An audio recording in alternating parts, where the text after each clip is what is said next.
Hey, what's happening, everyone? Welcome back to the Zero Excuses podcast. My name is Kenyon. Thank you for tuning in to the Wheel Book Wednesday edition of the show.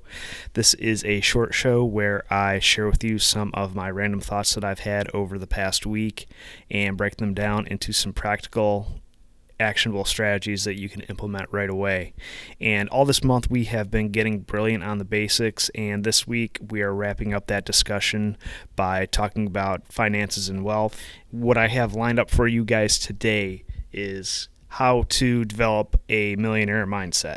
Now, I'm not going to sit here and pretend that I'm a millionaire myself yet, but these three things that I'm going to go over with you have really flipped the script for me, and I don't think it's a coincidence that the results are starting to show on my bank account and in my various investments.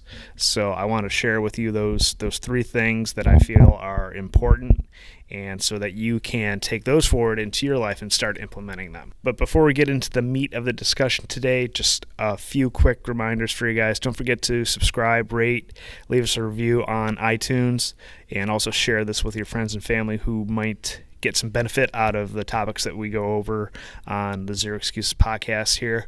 Also, we have a closed free Facebook.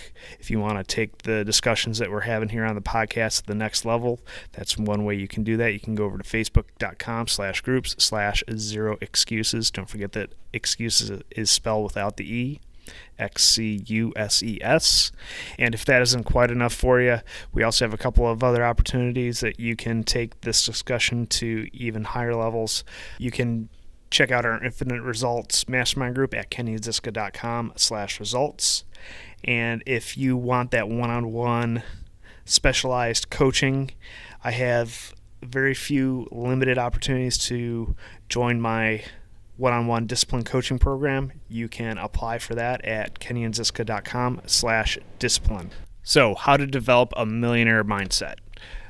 This starts before you become wealthy or quote-unquote successful. If you don't have systems in place to manage what you have right now, how are you going to handle even more?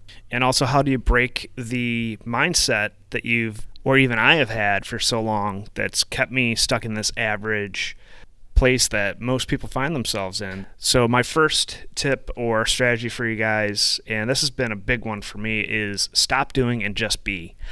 The average person does something to have something, and as a result, they hope to have that feeling of significance after they get that thing. They keep chasing after that next thing, and then the next thing, and then the next thing, because they keep thinking that this is going to be the holy grail or the pot of gold at the end of the rainbow, and it ends up not being that significant thing. So this circles back to what I talk a lot about, and that's vision. And inside that vision, you have to detail out who exactly you want to be. Who do you want to become?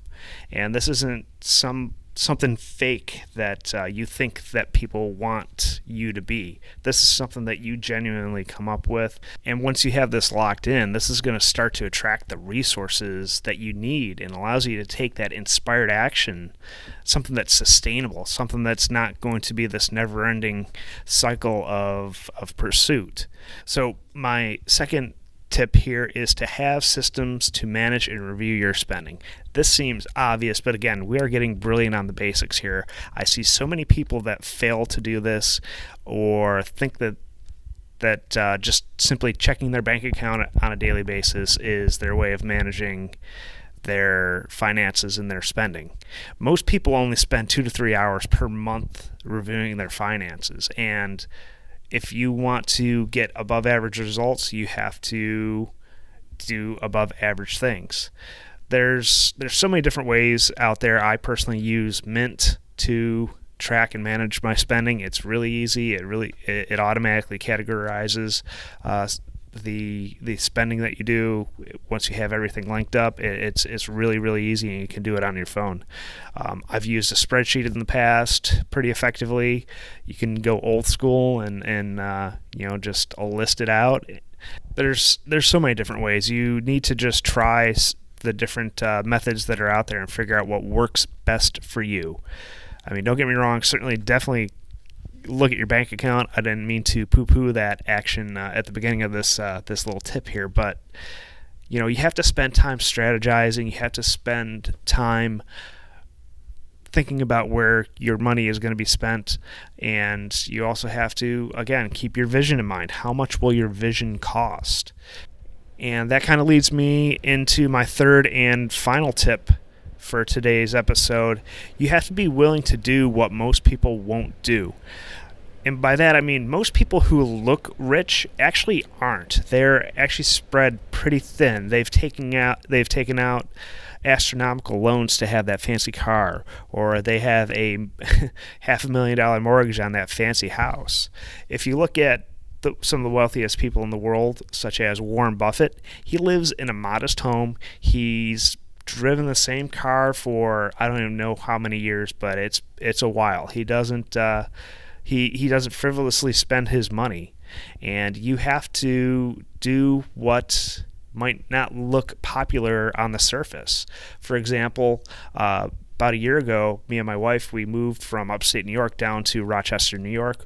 We had the large house and a large piece of land, and we simply took a step back and said, do we really need to have all this? And does this fit in with who we are and who we want to be? And the answer to that was no. So we got a small 2-bedroom, 2-bath apartment when we moved down here to Charleston.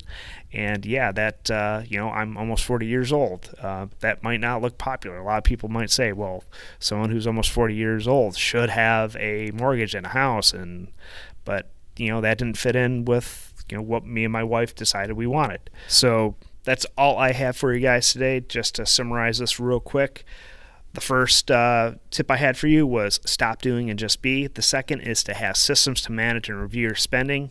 And number 3, be willing to do what most people won't do. All right, guys, thanks again for tuning in. Don't forget to check out the show notes for the links to everything that I mentioned at the beginning of the show.